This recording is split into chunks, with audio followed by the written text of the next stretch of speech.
In vain do they worship me, teaching for doctrines the commandments of men. The Jews still do this to this very day, even more so now. They have this book of learning called the Talmud, and the Talmud is the comprehensive written version of the Jewish oral law and the subsequent commentaries on it. It originated from the 2nd century CE, a couple hundred years after Jesus. The word Talmud is derived from the Hebrew verb to teach, which can also be expressed as the verb to learn.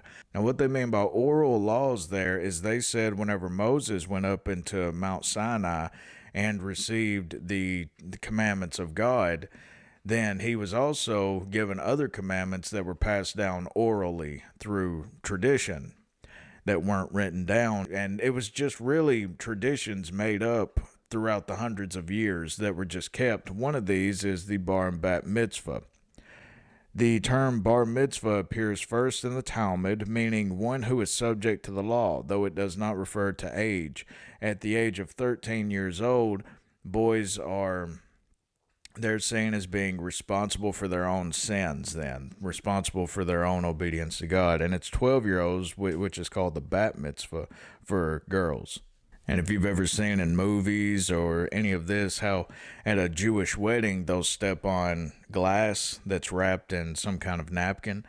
It's usually the husband that'll do this, but that also comes from the Talmud.